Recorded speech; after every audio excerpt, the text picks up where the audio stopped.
राष्ट्रवाणी brought you by R Pure का हल्दी मसाला, मिर्च धनिया करे कमाल, सबका राजा आर प्योर मसाला। थोड़े में ज्यादा स्वाद, यही तो है इसकी खास बात। वाओ मम्मा, क्या स्वाद है। अरे मेरे राजा, सबका राजा आर प्योर मसाला।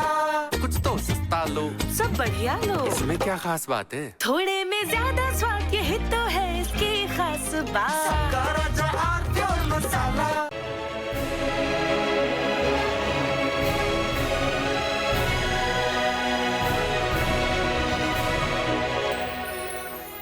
उत्तर प्रदेश में महिला आरक्षण पर अब तलवारें खिंच गई सपा और भाजपा के बीच में। और भारतीय जनता पार्टी की उत्तर प्रदेश की योगी सरकार ने इस मामले में भाजपा के भीतर अपनी बढ़त बना ली कि उत्तर प्रदेश पहला ऐसा राज्य है जो महिला आरक्षण के मसले पर विधानसभा का सत्र बुला रहा है, एक दिन का। ये बड़ी बात है। और मुख्यमंत्री पहले ऐसे मुख्यमंत्री हैं एनडीए के योगी आदित्यनाथ जो इस मसले पर सड़क पर निकले, अन्यथा कोई दूसरा मुख्यमंत्री एनडीए का न सड़क पर निकला है और ना उसने विधानसभा का सत्र बुलाया। मेहमानों साहब का परिचय करा दें। डॉक्टर ऋचा सिंह हैं, भारतीय जनता पार्टी के प्रवक्ता। ऋचा जी का बहुत स्वागत है। डॉक्टर एसके दुबे साहब हैं, समाजवादी पार्टी के प्रवक्ता। दुबे जी का बहुत स्वागत है। राज शर्मा साहब हैं, कांग्रेस के प्रवक्ता। राज जी का बहुत स्वागत है।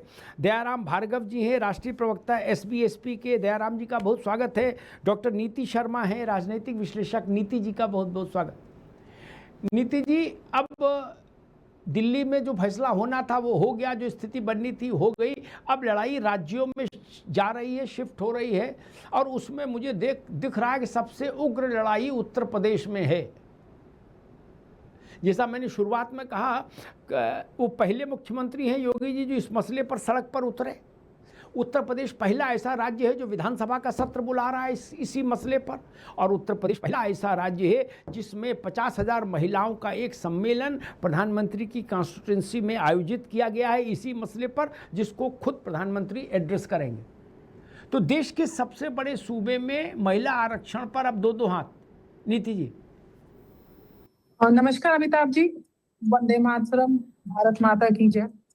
और योगी जी के इस निर्णय को मेरा कोटि नमन। आवाज इको हो रही है, थोड़ा आप देख लीजिए। जी भैया जरा दिखवा जी।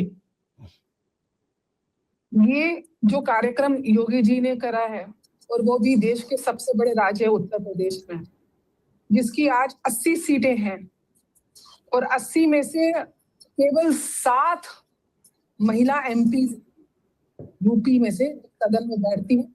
उसमें से भी 5 जो हैं वो बीजेपी और एनडीए की।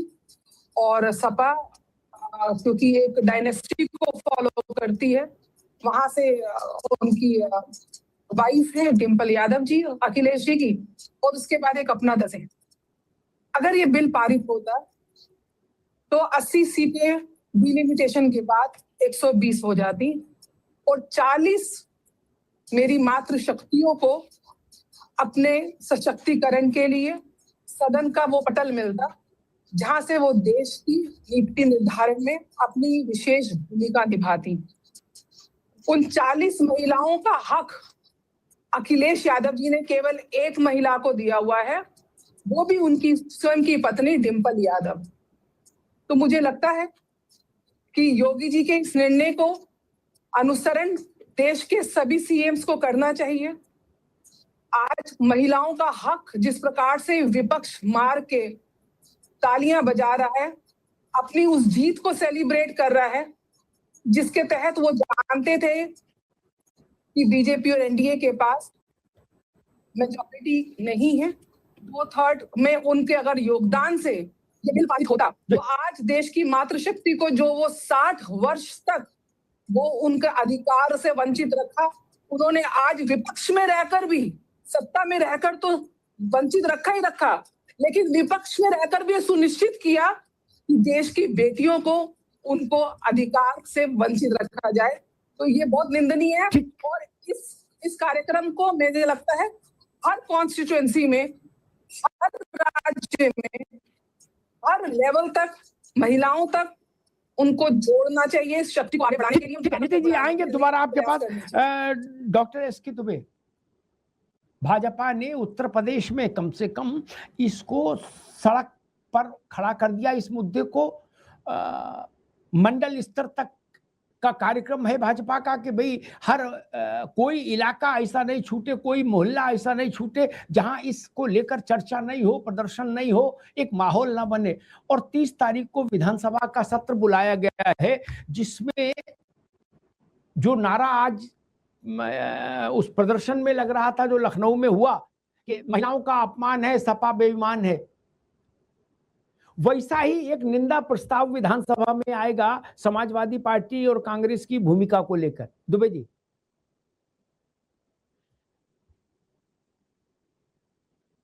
अनुत्री साहब जी, देखिए, उस दिन जब आपके साथ डिबेट में थे तो आपने बोला कि इनके हाथ में, दोनों हाथ में लड्डू है। जी हाँ, आवाज जी आ रही भैया, आ रही जी जी। तो हाँ, तो इनके दोनों हाथ में लड्डू नहीं थे, क्योंकि उस दिन आप ऐसा बता रहे थे कि ठीक है पास होगा तब भी और नहीं होगा तब भी। लेकिन मैं आपको यहाँ असलियत, अगर आप भी इस बात से सहमत होंगे मेरी, कि जब आपने 2023 में जिस बिल को पास कर दिया था, आपने क्यों 2034 तक के लिए पेंडिंग रखा था? ऐसी कौन सी मजबूरियां थी, क्या कारण थे? वो जग जाए करिए ना आप कि भाई ये परेशानियां थी और चलो कर दिया कि 2034 में उसको लागू करेंगे। तब ऐसी कौन सी परिस्थितियां आ गई कि 2027 और 2029 के चुनाव में आप उसको लागू करना चाहते थे परसीमन की आड़ में? भाई अगर यही काम, उस समय तो आपकी मेजोरिटी भी थी और हम चाहे पक्ष हो विपक्ष हो सभी ने महिला बिल का समर्थन किया था, सभी जानते हैं। लेकिन चूंकि आपकी नीयत में खोट है, आप सिर्फ बवंडर करना जानते हैं, आप सिर्फ ऐसा माहौल पैदा करना चाहते हैं जो विभाजन का माहौल पैदा किया जाए, उस माहौल के आप निर्माता हैं, आप निर्माता निर्देशक भी हैं, क्योंकि आपको यह मालूम है कि जब तक विभाजन नहीं होगा तब तक हम सत्ता की बागडोर तक नहीं पहुंचेंगे। ठीक, इसलिए मैं कहना चाहता हूं कि यहाँ जो भी महिलाएं हैं, 2 महिलाएं, एक भारतीय जनता पार्टी की और आपने एक विशेषज्ञ बिठाई हैं, शायद इस चीज को महसूस वो भी करती होंगी, लेकिन चूंकि भारतीय जनता पार्टी की प्रवक्ता का तो मजबूरी हो सकता है, लेकिन डॉक्टर नीति शर्मा का मजबूरी नहीं हो सकता है। उन्हें सच्चाई के साथ आना चाहिए था कि आखिरकार वो मजबूरी बताएं हमें कि उन्होंने इतना जल्दी आनंद फानंद में 2026 में सीमन की आड़ में महिला बिल क्यों दोबारा लाए? ठीक, लेकिन नहीं, ठीक है, बिल्कुल ठीक बात कही आपने। मैं 2 बातें कहूंगा, फिर राज शर्मा जी के पास जाऊंगा। जितना अधिकार आपको अपनी बात कहने का है दुबे जी, उतना ही अधिकार नीति शर्मा को अपनी बात कहने का है इस मंच पर। क्या आपको ये अधिकार हासिल नहीं कि आप ये पूछो कि ये तो सच्चाई नहीं बोलेंगी? नहीं ना, उनको भी वो अपनी बात कहने के लिए बुलाया है। नहीं, आप ही को अकेले नहीं सुन लेते, नहीं ना, ये भारत की परंपरा नहीं मित्र। दूसरी बात, जो बात कहीं नहीं आई, गूगल में भी नहीं आई, राज शर्मा जी वो कह दूं वही सवाल होगा आपसे। दुबे जी आपने भी, आपके भी जहन में भी नहीं होगी और ऊपर वालों की भी नहीं होगी। मेरे दिमाग में पता नहीं ईश्वर ऐसे कुछ चीजें डाल देता है सॉफ्टवेयर में धीरे से। 2023 में जब लोकसभा और विधानसभा राज्यसभा में बिल आया और पास हुआ, जिसके लिए अब सपा कांग्रेस वाले ये कह रहे हैं कि हमें ये बताओ नरेंद्र मोदी ने इसमें जनगणना और जनगणना के बाद परसीमन क्यों जोड़ा? कह रहे हैं ना, मुट्ठी बांध के राज भाई कह रहे हैं ना, बिल्कुल गले पे जोर डाल के, है कि ये बताओ हमें। हम बताए दे रहे, जब ये बिल आया था और पार्लियामेंट में आप लोग वोट दे रहे थे, कांग्रेस वाले लोग और सपा वाले, लोकसभा और राज्यसभा में, तो इस बिल को उन्होंने भी पढ़ा था। क्या उन्होंने इस क्लॉज पर संशोधन मांगा था कि हमें ये मंजूर नहीं? क्या संशोधन मांगा था और सरकार के इस क्लॉज के खिलाफ वोट किया था? आज जितने लोग ढपली बजा रहे हैं उस समय तो हाउस में थे। आपने bill as it is pass किया। लोकसभा में सिर्फ 2 वोट पड़े थे, वो भी सिरफिरेपन में पड़ गए थे खिलाफ, गलती से, ठीक। यानी entire Lok Sabha and 100 out of 100 Rajya Sabha. अब उन लोगों को कोई नैतिक अधिकार हासिल नहीं है ये ज्ञान देने का कि जनगणना और परसीमन क्यों जोड़ा गया। और एक बात दुबे जी के लिए कह दूं, दुबे जी, बकरीद कब तक टलती है? कैलेंडर में तय होता है चांद दिखेगा तो बकरीद आएगी, बकरा जाएगा। क्या कब तक टाल लोगे? परसीमन तो होगा। आज टाल लोगे, कल होगा, कल टालोगे, परसों होगा, परसीमन तो होगा। खेत की नपाई तो होगी, खेत तो दोबारा से नपेगा, दोबारा से मार्किंग होगी, ये सब जानते। राज भाई, मेरा प्रश्न बहुत गंभीर प्रश्न है, थेतरई का नहीं। पार्लियामेंट में 23 में ये बिल आया तो इस क्लॉज के विरोध में वोट क्यों नहीं हुआ? वोट तो क्लॉज वाइज होता है। जो लोग पार्लियामेंट की वो व्यवस्था समझते हैं, जानते क्लॉज वाइज वोट पड़ता है। फिर क्या इस क्लॉज के खिलाफ कांग्रेस ने, सपा ने वोट क्यों नहीं किया कि जनगणना और परसीमन से इसको क्लब नहीं करो? राज भाई ना, मैं सबसे पहले तो एक बात कहता हूँ कि हमारे देश में महिलाओं को शक्ति की कोई जरूरत नहीं, वो ऑलरेडी शक्ति है। ट्रेन से लेके, हाथ से लेके टिर्री तक चलाती हैं। और बताऊं शक्तिशाली है। मैं आज आपके चैनल पे कहता हूं कि अगर मेल और फीमेल को जोड़ा जाए तो मेल से ज्यादा ताकत और स्ट्रांग होती तो महिला होगी। ऑफिस से आती रोटी बनाती है, ऑफिस से मुझ जैसा आदमी आता था सो जाता था। चलो इन बातों। अब मैं एक बात कहना चाहता हूं कि, और उसमें आपकी भी सोच सम्मिलित है कि आज रैली निकली, मैं दावे के साथ कह देता हूं उसमें कितने तो छोड़िए, मैं उस पर कोई क्वेश्चन नहीं है मेरा भाई। इतना मैं जरूर कहूंगा कि उसमें 99.9 महिलाएं वो थी जिन्हें जीवन में 33 छोड़िए 60% रिजर्वेशन भी हो जाए तो भी वो एमएलए नहीं बन पाएंगी। और इस देश की विडंबना, जो 2 उप मुख्यमंत्री चल रहे थे, मुख्यमंत्री जी को तो, जैसे राहुल जी को, प्रधानमंत्री जी को तो बीबी से कोई वो है ही नहीं है, तो अब क्या कर सकते हो उसमें नहीं कर सकते। क्या महिला आरक्षण का समर्थन दोनों उप मुख्यमंत्री की बीबियां बहनें नहीं करती हैं? वो थी कि नहीं थी ये जानने का विषय है। मेरे घर की बीबी को बहकाकर, मेरे भाई की बीबी को बहकाकर आप रोडों में घुमाओ और आपकी बीबी वहां से टीवी में देखे कि बनना तो मुझे ही है, जैसा कि आप भी कहते हो।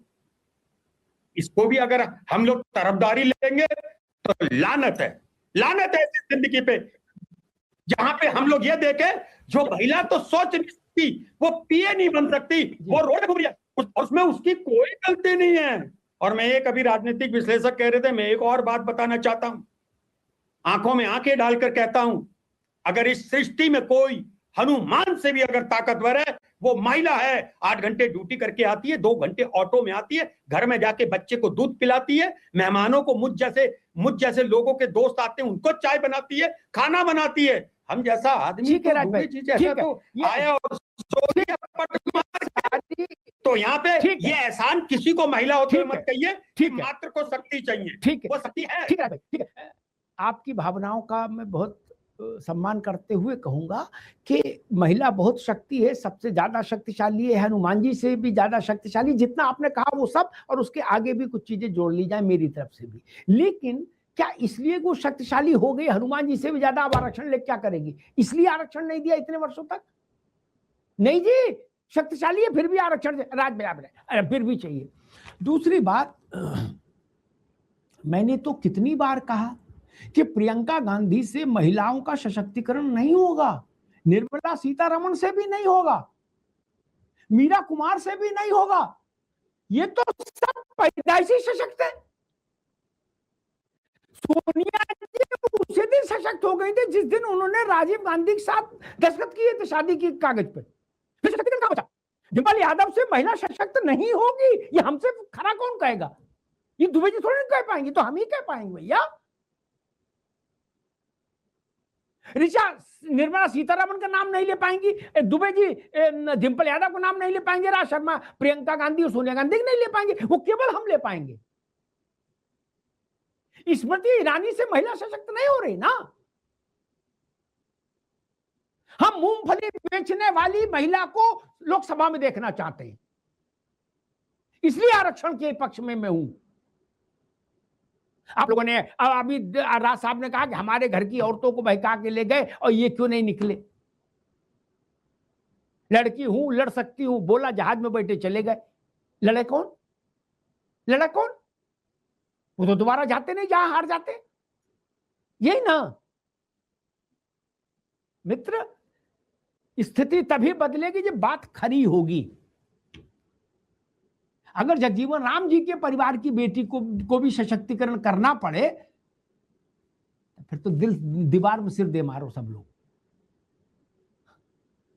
अब आप कल को कहोगे प्रियंका जी की बेटी भी राज्यसभा में आ गई इसलिए आ जाए क्योंकि उसका भी सशक्तिकरण, महिलाओं का सशक्तिकरण है। नहीं ना।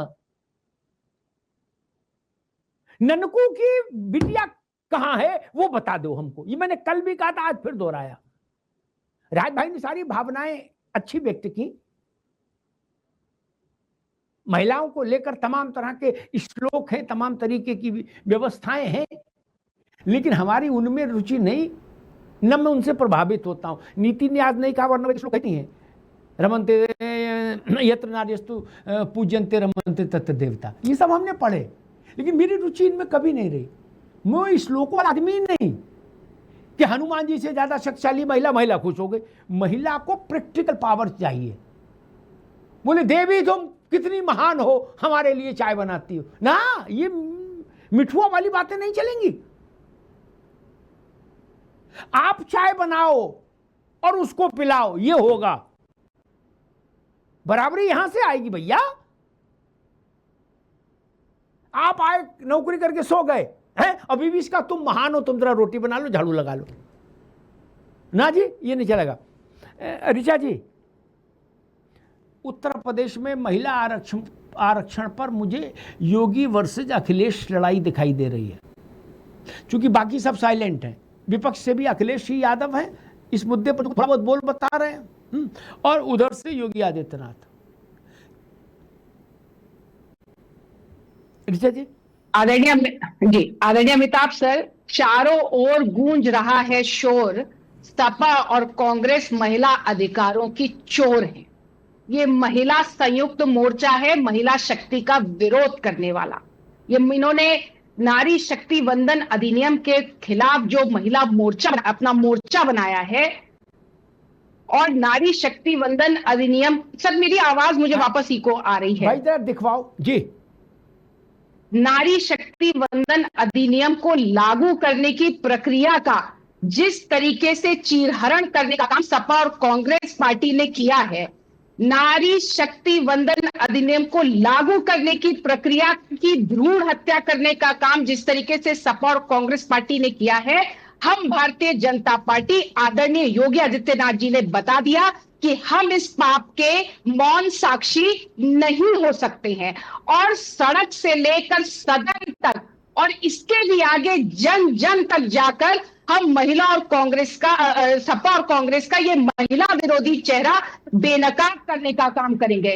आज उत्तर प्रदेश की महिलाएं और देश की महिलाएं गर्व से कह सकती हैं कि आदरणीय प्रधानमंत्री मोदी जी ने जिस तरीके से इस बिल के गिरने के बाद अगले दिन इस देश की महिलाओं की पीड़ा को महसूस किया और आकर देश के नाम और महिलाओं के नाम राष्ट्र को संबोधित किया, और उसके आगे बढ़ते हुए आदरणीय योगी आदित्यनाथ जी ने महिलाओं के सम्मान में, महिलाओं के समर्थन में जिस तरीके से आज आक्रोश मार्च का नेतृत्व किया, यह इस देश के लिए गर्व का विषय है कि हमारे प्रधानमंत्री और हमारे मुख्यमंत्री महिला और पुरुष का भेद ना करके महिलाओं को सशक्त करने की जो प्रक्रिया है उसके लिए किस तरीके से कटिबद्ध है, आज उन्होंने उसका प्रमाण सड़क पर दे दिया है।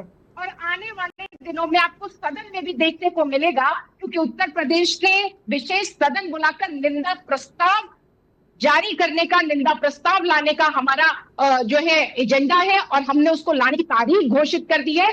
साथ ही हम इस बात पर भी चर्चा करें समाजवादी पार्टी और कांग्रेस पार्टी ने महिला आरक्षण पर अफवाह फैलाने का काम किया और देश की जनता को गुमराह करने का। ठीक है ऋचा जी, इसमें एक सवाल है मेरा। ऋचा जी, इसमें एक मेरा सवाल है फिर मैं दयाराम जी के पास जाऊं। ये सारा कलेश, सरल भाषा में, ये सारा कलेश होता ही नहीं क्या? कोई लफड़ा कतई खड़ा ही नहीं हो सकता था अगर 2023 में सितंबर में जो आप बिल पास कराने आए थे, उस बिल में आप ये नहीं लिखते कि पहले जनगणना होगी, जनगणना इत्मीनान से होगी, इत्मीनान से होने के बाद उसकी इत्मीनान से रिपोर्ट बनेगी, रिपोर्ट आने के बाद ठंडे में सोचा जाएगा, फिर परिसीमन आयोग बनेगा, आयोग अपना इत्मीनान से काम करेगा, फिर उसकी जब रिपोर्ट आएगी तो महिला आरक्षण पर चिंतन होगा। ये नहीं लिखते आप क्या, तो इमीडिएट इफेक्ट लागू हो जाता। 24 में देश भर में लागू हो गया होता महिला आरक्षण विधेयक। आदरणीय अमिताभ सर, जब 2023 में आदरणीय प्रधानमंत्री जी ने राजनीतिक प्रतिबद्धता का परिचय दिया और नारी शक्ति वंदन अधिनियम को लागू किया, नारी शक्ति वंदन अधिनियम को पारित किया और इसको लागू करने के लिए जरूरी था कि सीटों को बढ़ाया जाए। नहीं, रिचा ने एक नहीं, ये बीजेपी की लाइन हो सकती है, ये तथ्य नहीं है। महिला आरक्षण एक नारी वंदन अधिनियम को छोड़ दीजिए, सरल भाषा का इस्तेमाल करिए ताकि वो बिल पर लिखी जाने वाली भाषा, सरल भाषा में महिला आदमी ये समझता महिला आरक्षण, वो महिला आरक्षण 543 में भी अनुमन्य था, बढ़ा के भी अनुमन्य था। ठीक, संसद जैसा फैसला कर दे। एक सेकंड सुन लो। और अगर आप ये कह रहे हो कि ये जरूरी था इसलिए किया, तो मैं एक हाइपोथेटिकल सीन रखता हूं जिससे बात साबित हो जाएगी वो जरूरी नहीं था, वो आप सरकार की सोच थी।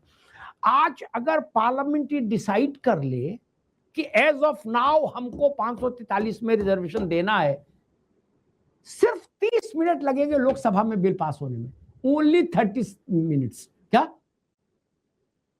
लागू हो जाएगा? 1 मिनट लागू हो जाएगा, कोई फॉर्मेट नहीं भाई जी। महत्वपूर्ण है, 543 सीटों में जब अगर आप महिला आरक्षण लागू करेंगे, जिसमें पहले से एससी के लिए 84 सीटें आरक्षित है, एसटी के लिए 47 सीटें आरक्षित है, इसी में अगर आप 33% डाल देंगे तो 181 सीटें महिलाओं के लिए आरक्षित हो जाएंगी, बचेंगी कितनी? 231 सीटें। और ये पूरा मामला महिला और पुरुष वर्सेस हो जाएगा। और क्या इतने पुरुष अपनी सीट छोड़ने के लिए तैयार हैं? एक महत्वपूर्ण बात। और दूसरी बात, जो डिलिमिटेशन और सेंसस की बात की जा रही है कि क्यों उस वक्त अधिनियम में इसको डाला गया, कि उस वक्त अधिनियम को बनाए जाने के लिए ये संवैधानिक रूप से आवश्यक था कि डिलिमिटेशन और सेंसस को उसमें डाला जाए। लेकिन जब प्रधानमंत्री मोदी जी इस बात को उन्होंने स्पष्ट किया कि इस तरीके से लंबा जाएगा। ना एक मिनट नहीं, ये दो बातें एक साथ नहीं चलेंगी। दो बातें एक साथ, आगे बात आ गई, आपने अपनी बात कही थी। तो आप भाजपा ने जो भी जानकारी, ठीक है आगे, भाजपा ने जो भी जानकारी अपने वक्ताओं के पास भेजी है वो थोड़ी सी तथ्यात्मक रूप से उतनी दुरुस्त नहीं जितना उसको होना चाहिए। केवल नेता ही बिल नहीं समझते, हम भी थोड़ा बहुत बिल समझते हैं। 40 साल तो हम भी हो गए बिल पढ़ते हुए देखते हुए। कितने लोग हैं देश में जो 40 साल से लोकसभा की कार्रवाई समझ रहे हैं कि बिल क्या होता है। केवल संवैधानिक कह देने से संवैधानिक चीजें नहीं होती। हमारे यहाँ की भी शक्ल है संवैधानिक। अब पूछ लो कि संविधान क्या है, कहां है संवैधानिक विषय ये।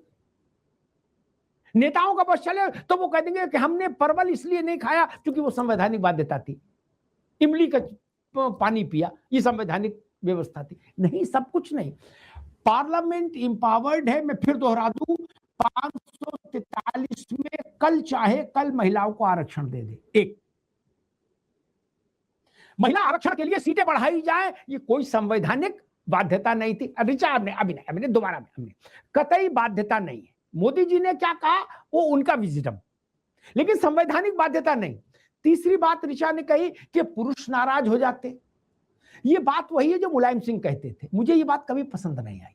मुलायम सिंह कहते थे तब भी पसंद नहीं आई। आज ऋचा ने कहा भाजपा करी, मुझे अब तब भी पसंद नहीं आएगा। नाराजगी खुशी का क्या मतलब है? कोई लड़के का ब्याह बुलाया है क्या है कि फूफा नाराज हो गए तुरंत बुलाओ है, 100 रुपया देके टीका करो? नहीं जी, क्यों? आबादी 50% पुरुषों की है, 50% महिलाओं की है।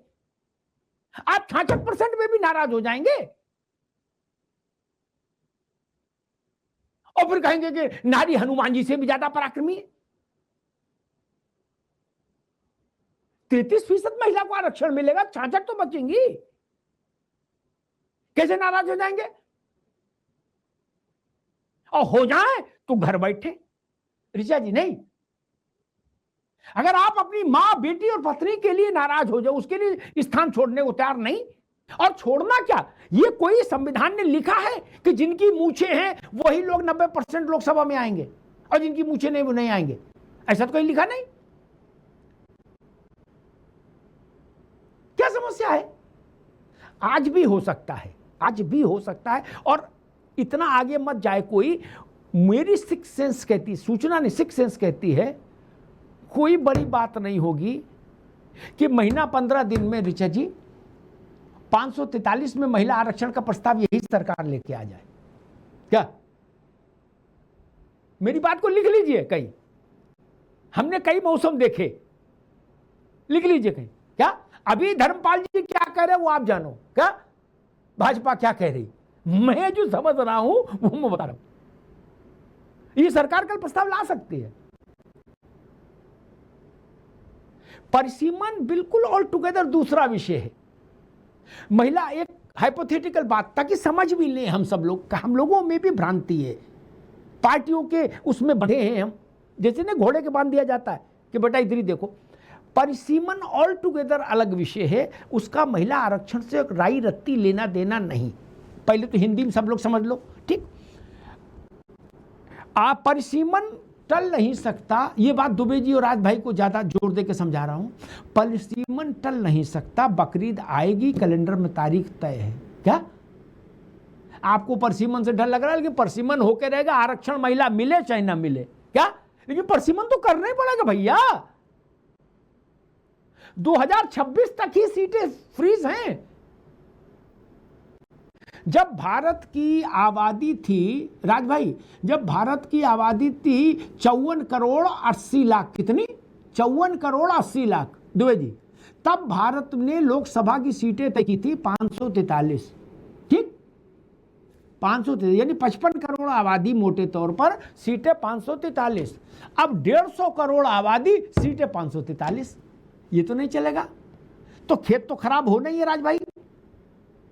नहीं तो दिल कड़ा करो यार, कमजोर दिल से कैसे राजनीति करोगे?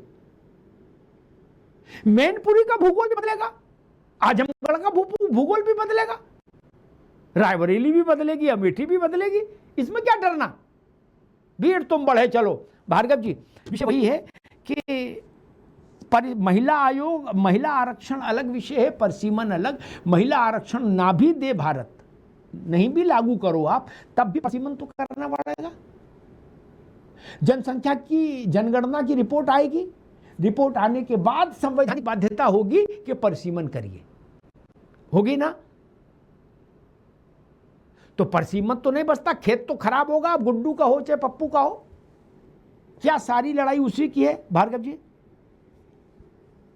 देखिए भाई, नारी शक्ति को मिले अपना अधिकार, 20 सदन में सदा यानी नारे को विपक्ष चाहता तो बड़ा सोने अच्छा था, बड़ा सोने समय था। ये लोग थोड़ा जो है भाई, वो लोग इसको बड़ी अच्छी तरीके से पारित करवा करके महिलाओं को सम्मान देगा। अब बात आती है इच्छा शक्ति। इच्छा शक्ति कभी भी विपक्ष ने नहीं कराया। इसी देश की प्रधानमंत्री महिला रही है पूर्व में स्वर्गीय इंदिरा गांधी। वो जब प्रधानमंत्री रही, एक महिला होने के नाते वो चाहती तो इस दिन को ला सकते थे, तो उनकी संख्या बनता और महिलाओं को सम्मान देने में बहुत बढ़ चढ़ के हिस्सा ले सकती थी। लेकिन कांग्रेस तो परिवारवाद पार्टी चलती रही, नेहरू से लेकर के, इंदिरा जी से लेकर के, राजीव गांधी से, आज आप सोनिया गांधी और जो है राहुल गांधी के बीच में हम लोग पूरा देश पता पड़ा है। ये लोग कभी जो है महिलाओं को आगे देने का काम नहीं करते। देखिए लोकसभा और विधानसभा के सदन में हम लोग ये चाहते हैं कि कि सब्जी वाली जो सब्जी की ठेला लगाती है वो महिला हो, चाहे चाय का स्टॉल लगाती हो वो महिला हो, चाहे सिलाई मशीन करती हो महिला हो, इन सारी महिलाओं को सम्मान मिले लोकसभा और विधानसभा में। ये तो हमारे देश की नहीं विश्व में एक बहुत बड़ी क्या नाम है इसकी चर्चा जाएगी कि भारत देश ऐसा देश है कि उसने महिलाओं का रखा सभी बेचने वाली महिला आज लोकसभा में बैठ के कानून बनाने का काम कर रही है, महिलाओं के सम्मान की बात कर रही है। ये सबकी तो सही था। अभी ये कांग्रेस के प्रवक्ता हो गए थे राम क्या नाम है कि महिलाओं के ऊपर की जोड़ी हुई है, वो महिला नहीं है। इसी बात को कहा किया रही है विपक्ष को कि जो गरीब महिलाएं आज सरकार के साथ सीएम योगी के साथ कदम मिला देंगे, कभी भी पद यात्रा निकलने को तैयार है, तो कभी आज तक बहुत हो न भविष्य हो। बताइए किसी सरकार ने ऐसा किया हो? कम से कम किसी प्रदेश का मुख्यमंत्री यह काम करने की कोशिश तो किया? उन्होंने महिला सम्मान के लिए, नारी सशक्ति के लिए यह काम करने का काम किया? क्या सपा के लोगों को इच्छा शक्ति नहीं थी?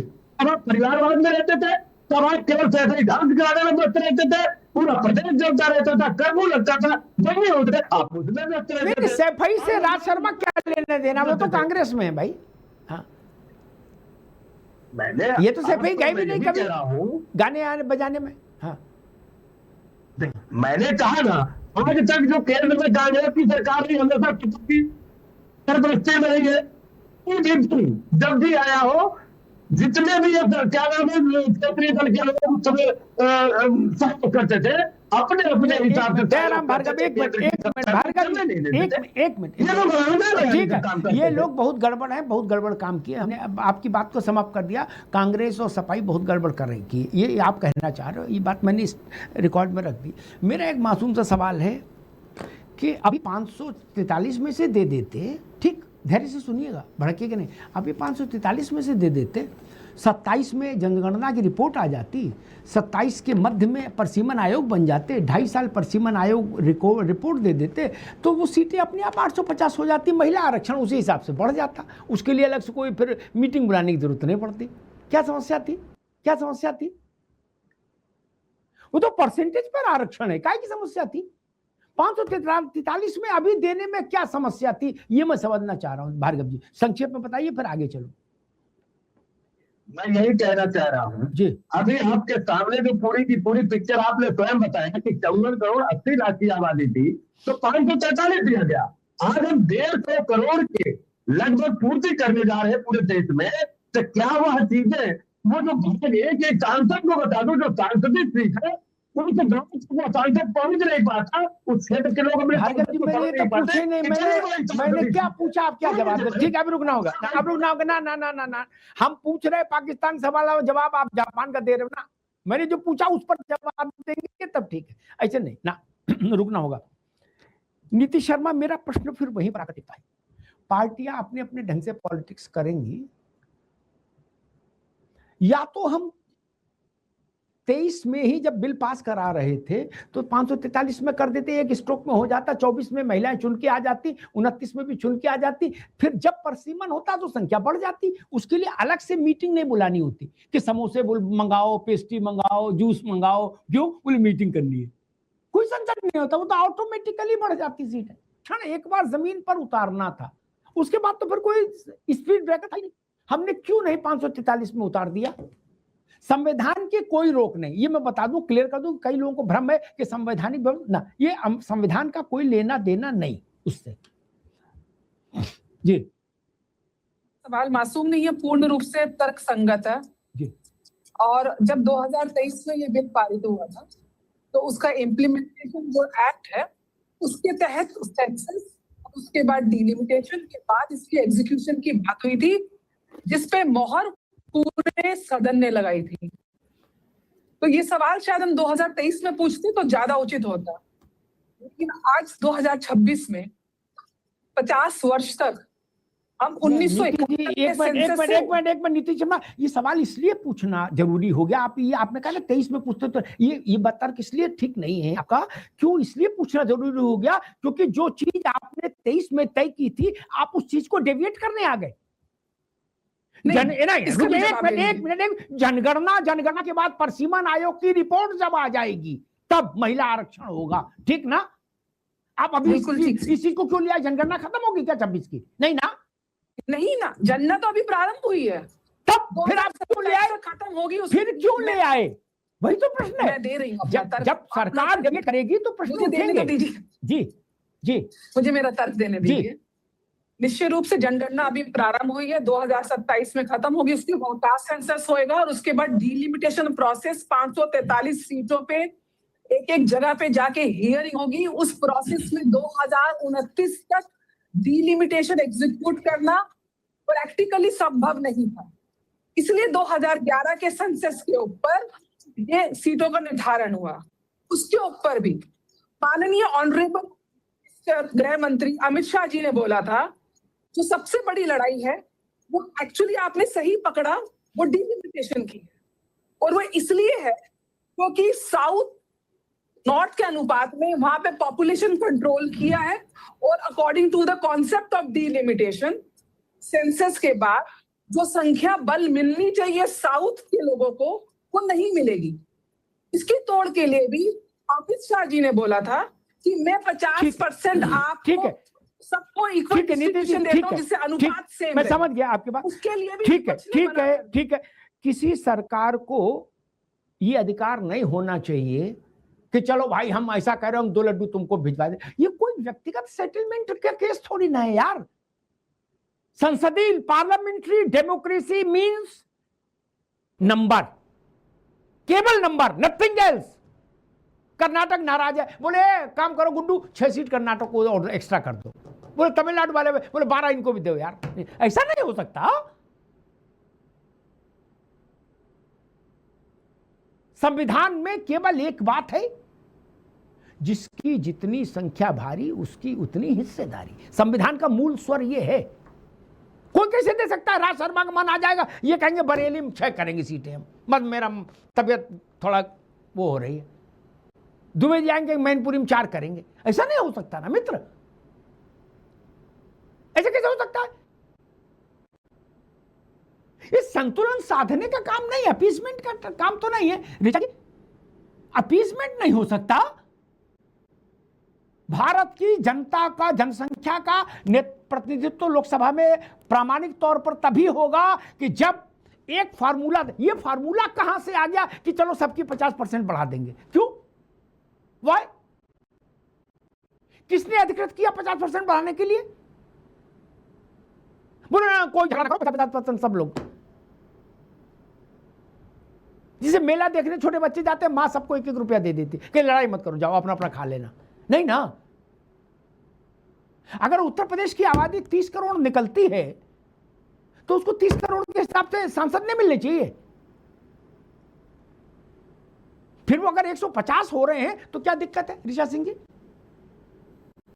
कौन होता है जो उत्तर प्रदेश के लिए ये स्पीड गवर्नर लगा दे? कौन होता है इतना बड़ा आदमी जो कहे नहीं 120, 30 मानो, हवाई मानो, 30 रहने दो? ऋचा जी क्यों? नहीं, आदरणीय अमिताभ सर, परिसीमन के साथ ही उत्तर प्रदेश की सीटें बढ़ती, ये तो समाजवादी पार्टी से सवाल को पूछा जाना चाहिए। मैंने पूछा भैया, मैंने पूछा ये कौन होता कहने वाला? अगर मान लीजिए उत्तर प्रदेश की आबादी 30 करोड़ निकले, हाइपोथेटिकली बात हो रही, अब तो कुछ हो नहीं सकता अभी। ये 30 करोड़ निकले तो उसको 30 करोड़ के अनुपात में सांसद क्यों नहीं मिलने चाहिए? 120 बढ़ा दो, 50% बढ़ा दो, ये क्यों? मैं ये जानना चाह रहा हूं। नहीं, आदरणीय अमिताभ सर, आदरणीय अमित शाह जी ने इस बात का एक जो है फॉर्मूला निकाला कि किसी का भी रिप्रेजेंटेशन कम ना हो जाए, साउथ का भी रिप्रेजेंटेशन कम ना हो जाए, तो अभी वर्तमान तो कहीं लिखा ही नहीं। ऋचा जी एक मिनट, ऋचा जी, ये संविधान में कहीं नहीं लिखा कि सब राज्यों का लोकसभा में समान प्रतिनिधित्व होगा। ये तो कहीं लिखा ही नहीं। ये थ्योरी कहां से आई, वही तो मैं खोज रहा हूं। मैं इसी बात को तो कह रही हूँ कि 131वां जो संशोधन था आदरणीय अमिताभ सर, वो सिर्फ महिला आरक्षण बिल का ही नहीं था, बल्कि हर भारतीय के वोट का जो महत्व बढ़ाना है उसका बिल भी था, और सबकी भागीदारी और सबके वोट का महत्व सुनिश्चित हो पाता। लेकिन कांग्रेस और समाजवादी पार्टी ने परिसीमन के नाम पर जिस तरीके की अफवाह फैलाई, मैं आपके माध्यम से समाजवादी पार्टी से पूछना चाहती हूं कि उत्तर प्रदेश की सीटें लोकसभा में बढ़ जाती, लोगों का रिप्रेजेंटेशन बढ़ जाता, तो आपको क्या दिक्कत हो रही थी? उत्तर प्रदेश में नोएडा जैसी लोकसभा जहां पर 31 लाख वोटर की संख्या है और एक ऐसी लोकसभा है जहां पर वोटरों की संख्या 15 लाख है, तो जो 15 लाख का प्रतिनिधित्व कर रहा है और जो 31 लाख का प्रतिनिधित्व कर रहा है, दोनों में अंतर आ जाता है। दोनों को जो निधि मिलती है उसके हिसाब से विकास का भी अंतर आता है। तो समाजवादी पार्टी को इस बात से क्या दिक्कत हो रही थी कि उत्तर प्रदेश की सीटें लोकसभा में बढ़ जाए? और एक दूसरा महत्वपूर्ण बात भी है आदरणीय अमिताभ सर, कि अगर 543 में महिलाओं का आरक्षण लागू किया जाता तो उनको मात्र 131 सीटें मिलती, लेकिन अगर 850 सीटें बढ़ जाएंगी तो महिलाओं को मिलने वाली सीट 281 होगी। पूरा सदन महिला शक्ति से आपको खिला हुआ नजर आता, क्योंकि हम केवल टोकन के आधार पर महिलाओं को ठीक है, प्रतिनिधित्व अभी नहीं रुकना देना होगा, चाहते, अभी रुकना होगा, बल्कि अब उनको ठीक है, अभी रुकना होगा। मैं समाजवादी पार्टी से एक प्रश्न जरूर लूंगा, ये कि आपको उत्तर प्रदेश में आपकी नारगढ़ी, उत्तर प्रदेश में आपका जन्म हुआ, उत्तर प्रदेश के आप खिलाड़ी, आप कर्नाटक और आंध्र की चिंता में दुबले हुए जा रहे थे। उत्तर प्रदेश में 120 सीट हो जाती है, आपको क्या तकलीफ थी? आपका तो सारा कारोबार यही है, झंडा डंडा। ऋचा एक मिनट रुक जाइए। दूसरी बात जो बात ऋचा की वो तथ्यात्मक नहीं है। जितना सदन 543 में 33% महिलाओं के साथ खेलेगा, उतना ही 850 में 33% के साथ खेलेगा। परसेंटेज का मतलब ही ये होता, ऐसा नहीं कि इसमें कम खेलेगा उसमें ज्यादा खेलेगा। ऋचा अब तो जानते हो, अब तो इलाहाबाद यूनिवर्सिटी की प्रोडक्ट हो। नेता क्या कह रहे हैं उनको छोड़िए, नेता कई बार गलत ब्रीफिंग भी कर देते हैं कार्यकर्ताओं को, सुनना पड़ेगा। दुबे जी, आप तो एकदम अंतरराष्ट्रीय पार्टी हो गए, राष्ट्रीय क्या दक्षिण की चिंता करने लगे, इटावा, मैनपुरी, एटा, फरुखाबाद, हमीरपुर, जालौन, झांसी, पटरौना छोड़ के। भाई उत्तर प्रदेश का तो हित हो रहा था ना, देश का तो हित हो रहा था ना दुबे जी।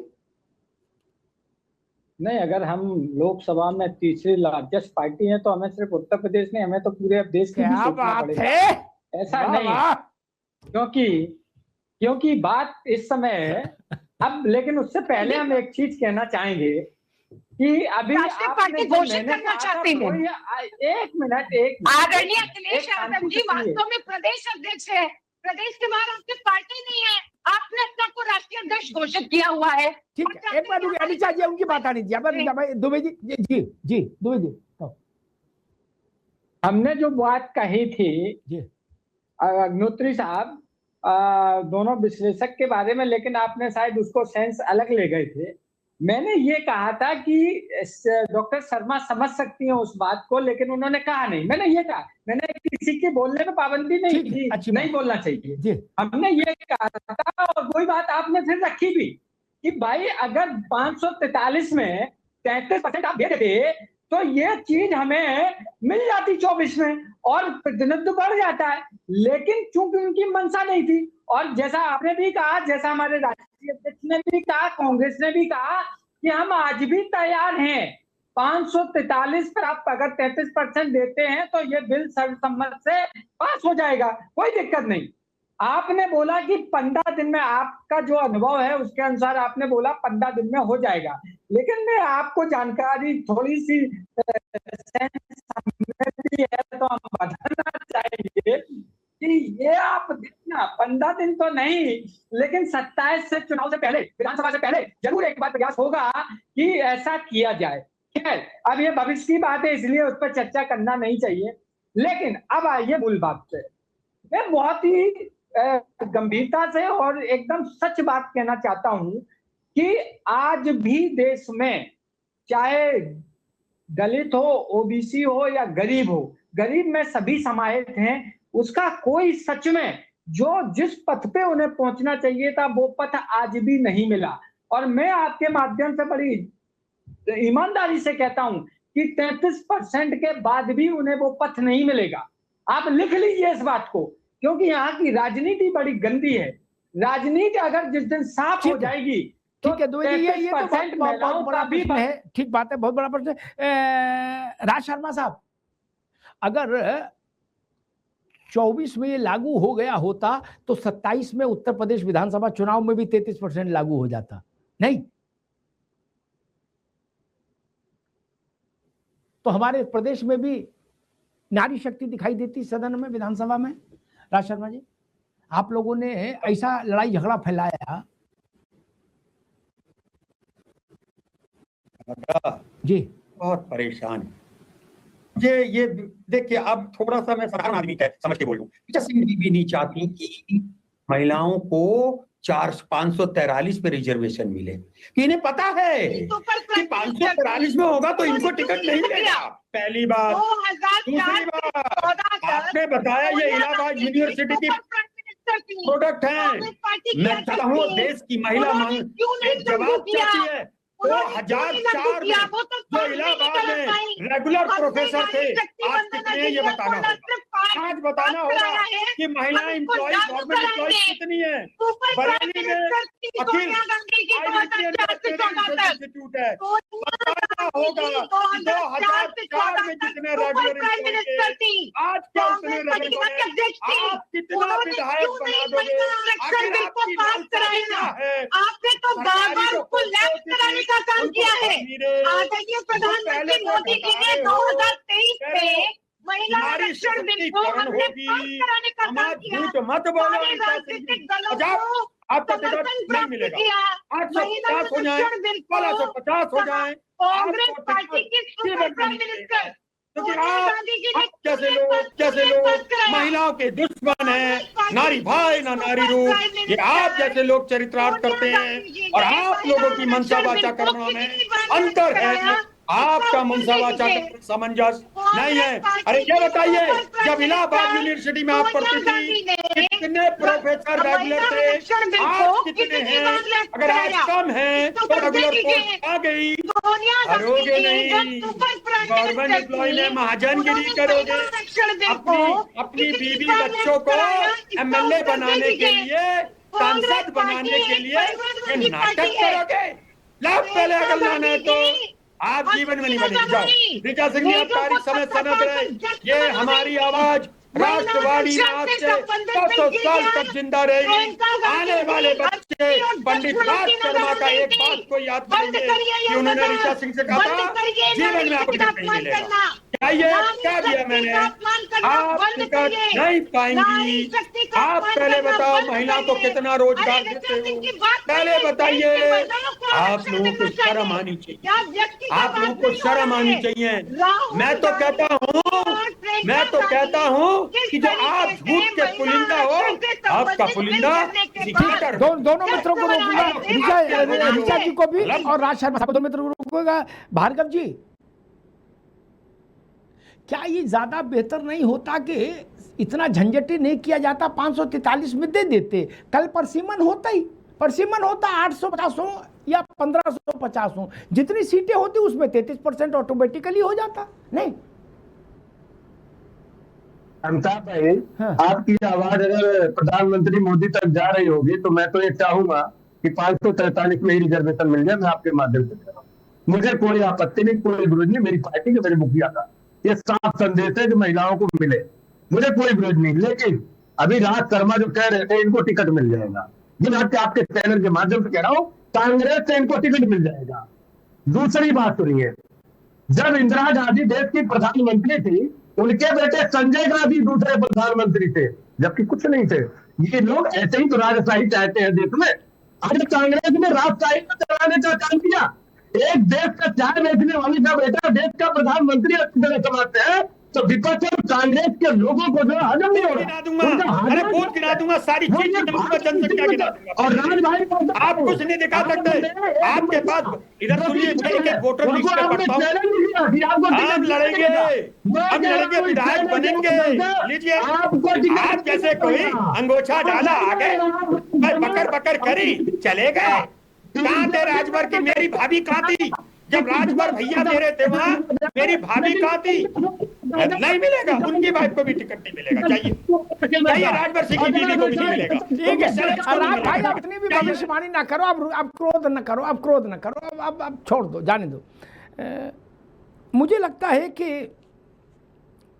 नारी शक्ति सब कह रहे हैं। ऋचा, ठीक है, सब लोग नारी शक्ति कह रहे हैं, लेकिन हकीकत ये है मेरी बात से दिल में सब सहमत होंगे, यहां कोई नहीं बोल पाएगा, क्योंकि सबके कारण क्या है वो भी मैं जानता हूं। राजनीति में परिवारवाद ने महिलाओं के सशक्तिकरण के पांव में बेड़ियां डाल दी और इस खेल में सब शामिल हैं। कोई 19 है, कोई 20 है। दुबे जी, क्या घी अपनी थाली में गिरेगा। सामाजिक न्याय के एक बड़े पुरोधा हुए थे। हमने लालू जी का वो 90 का उद्भव देखा। मैं तभी पत्रकार था, तब भी बिहार कवर करने जाता था दुबे जी।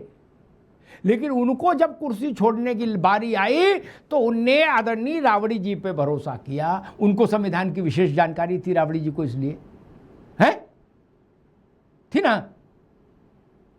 ऐसा था क्या दुबे जी? बोलो हाँ ना। इससे नारी सशक्तिकरण का बंटाढार हो गया। मुझे बताओ, गरीब की बेटी को कौन लाया? कांग्रेसी ला? अरे रुक जाओ, ऐसे एक दो किस्से हम आपसे 10,000, आप मेरी स्मृति जानते हो, फिर भी आप उंगली उठा देते हो यार। हम आपके साहस को दाद देते। हम 100 किस्से गिना देंगे ऐसे बिना गूगल देखे, तब कहां जाओगे? उंगली ना उठाओ ऐसे, फिर उसमें आपकी पार्टी के चेहरे और खराब हो जाएंगे। मैं कई बार सोचता हूं इशारों में बात कह जाऊं, आप लोग उलझा दे तो फिर खुला कब कहना पड़ता है यार। वो सब ना करवाओ हमसे, हर वक्त ना करवाओ। कभी कभी मूड होता है तो ठीक है, हर वक्त ऐसा करोगे तो सबसे लड़ाई करा दोगे आप मेरी। खैर, वो सच है। गरीब की बेटी कौन टिकट पाई? कांग्रेस, भाजपा, जनता दल, लोक दल, फलान दल, ढिकान दल, कोई ले लो। क्या ममता जी ने महिला आरक्षण के बिना भी काफी महिलाओं को लोकसभा में पहुंचाया, इसमें कोई शक नहीं। लेकिन माफी के साथ कहूंगा, ममता जी की निगाह भी कहां गई? झालमुड़ी बेचने वाले के बिटिया के पास तो नहीं गई। मोइत्रा, कोई वो एक सिनेमा में है बच्ची, वो क्या समाज का इलीट क्लास ममता जी की पसंद, क्या? और झालमुड़ी बेचने वाले को कौन बनाएगा? उसके लिए अंबेडकर जी आएंगे दोबारा, तब बस सुनना। आप लोग तो बना नहीं सुनाए। मैनपुरी की सीट पर क्या प्रयोग नहीं हो सकता था? हो सकता था ना, लेकिन नहीं हुआ।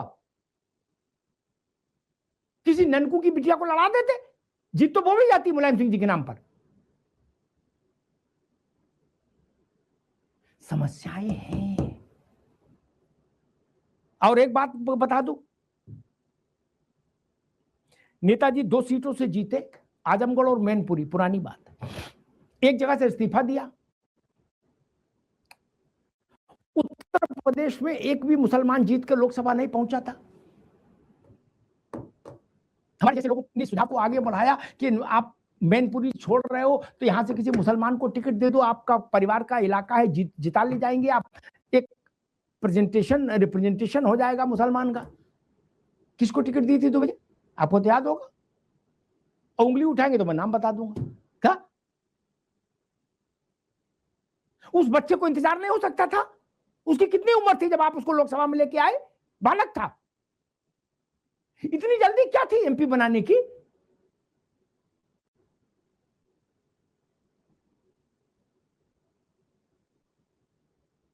राजभर है तो दयाराम भार्गव को तो टिकट नहीं दे रहे, और उनको ही लड़ाएंगे ना। यही महिलाओं के साथ आप लोग कर रहे हो। पर उपदेश कुशल बहुतेरे, जे आशा नहीं सुनना न घनेरे। हम नहीं करेंगे दूसरे घर भगत सिंह पैदा हो। हम अपनी समधन को टिकट देंगे, हम अपनी सहज को टिकट देंगे, जिनके साथ होली खेलेंगे उनके टिकट देंगे। ऐसे महिला सशक्तिकरण होगा, ऐसे होगा। अभी भी जितनी महिलाएं हैं लोकसभा में, वो किस परिवेश से आती हैं बता दो हमको।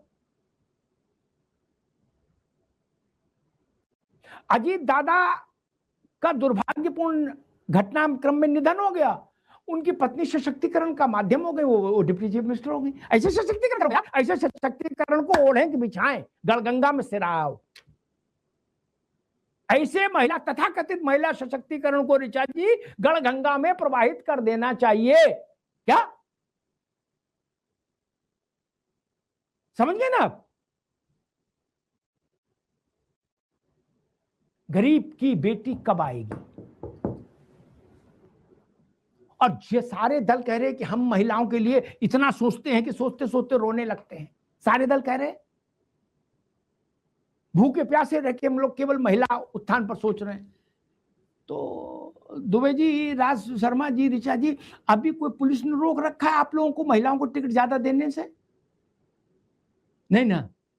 ऐसा तो नहीं कि मुकदमा हो जाएगा अगर आपने बिना बिल पारित किए 33% दे दिया टिकट?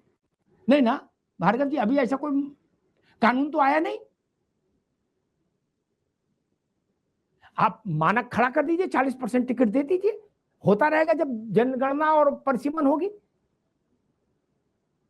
मैं कांग्रेस से, भाजपा से, जनता दल से, लोक दल से, सबसे कहता हूं अगला जो भी चुनाव आए, राज्य में आए, केंद्र में आए, आप अपने स्तर से 40-33% टिकट तो बांट कर दिखाइए, तब गाल बजाइए, तब एक दूसरे पर आरोप लगाइए। आप ऋचा को टिकट दीजिए, मैं समर्थन में खड़ा होऊंगा, लेकिन 7 बार के एमपी रहे पिताजी और 3 बार का विधायक रहा भैया और बिटिया को भी टिकट दे दी। क्या बोले? महिला सशक्तिकरण करना था। पश्चिम में हुआ ना, दुबे जी की पार्टी में पूरा इलाका जिनके नाम से चल रहा है, रौला चौला भौकाल है, क्या उनकी बिटिया लंदन से पढ़ के आई, बोले हम भी जाएंगे लोकसभा। बोले ठीक है चले जाओ, कोई नहीं, डोंट वरी। दुबे जी गलत तो नहीं कह रहे? नाम तो नहीं? अब्बा हुजूर भी रहे सारे सदनों में, भाई भी है, भौकाल भी टाइट है, क्या बिटिया ने ऐसे मन कर दिया कि भाई हम भी जाएंगे लोकसभा, हाथ उठा दिया, बोले हम भी जाएंगे। बोले ठीक है जाओ। संघर्ष था कोई? दुबे जी कोई संघर्ष था क्या? कहीं जेल गई थी, लाठीचार्ज, लाठी खाई थी, कोई कुछ किया था? नहीं ना। ये बीमारी दूर करो महाराज, वरना महिला, मैंने कल भी कहा था, आज फिर वही विषय मैं दोहरा के जाता हूं, राज भाई बहुत भविष्यवाणियां करते हैं, उनकी उपस्थिति में एक गुस्ताखी मैं किए दे रहा हूं। हालांकि करना नहीं चाहिए, भविष्यवाणी का काम उन्हीं का है, लेकिन फिर भी नीति जी कैसा भी महिला आरक्षण ले आओ। ऋचा जी पार्टी को छोड़िए एक मिनट के लिए, महिला के नाते आपसे कह रहा हूं, कैसा भी महिला आरक्षण आ जाए उसमें कुछ भी लिख दो, अगर टिकट देने वालों की नीयत नहीं बदली, नहीं सुधरी, तो गरीब की बिटिया लोकसभा विधानसभा का मुंह नहीं देख पाएगी। क्या 33% नेता नहीं है जो अपनी लड़कियों को और साली को, सलेज को, समधिन को, बहू को लड़वा देंगे? उनका क्या कर लोगे? 33% ही ना है।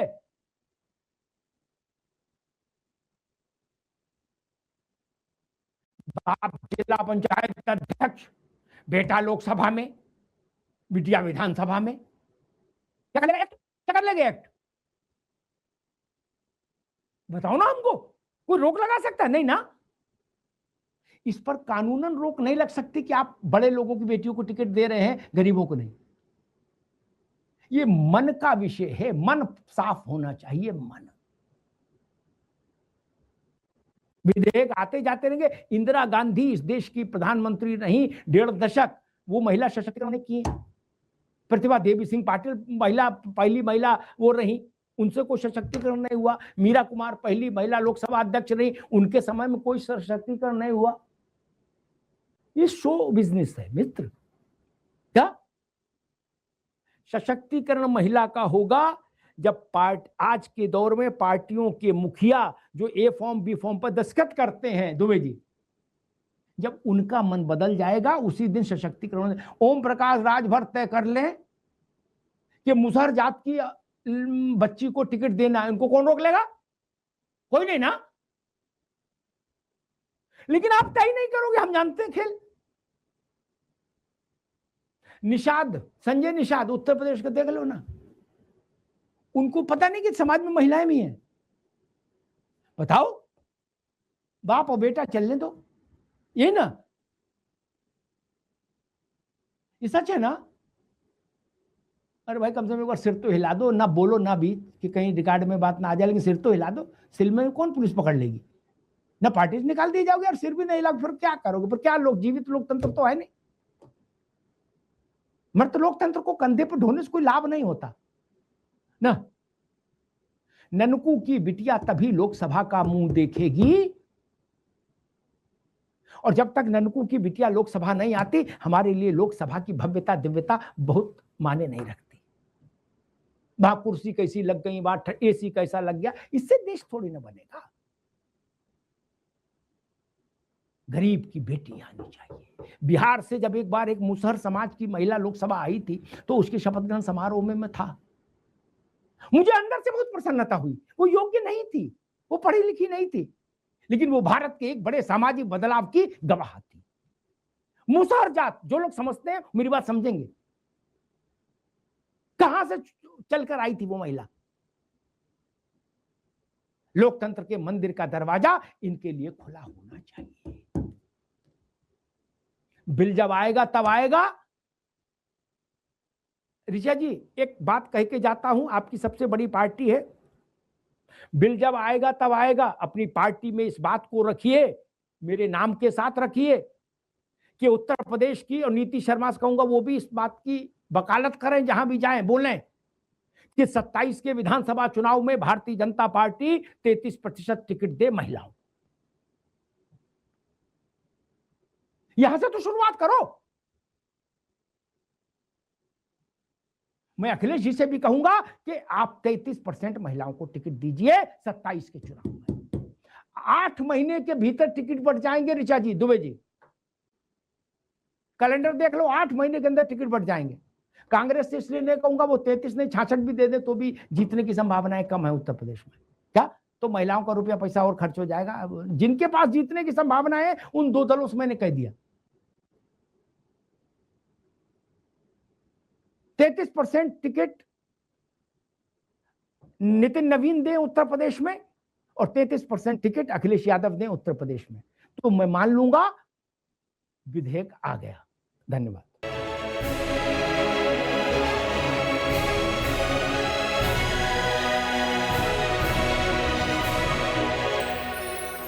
थोड़े में ज्यादा स्वाद, यही तो है इसकी खास बात। वाओ मम्मा, क्या स्वाद है। अरे मेरे राजा, सबका राजा आरती और मसाला। कुछ तो सस्ता लो, सब बढ़िया लो। इसमें क्या खास बात है? थोड़े में ज्यादा स्वाद, यही तो है इसकी खास बात।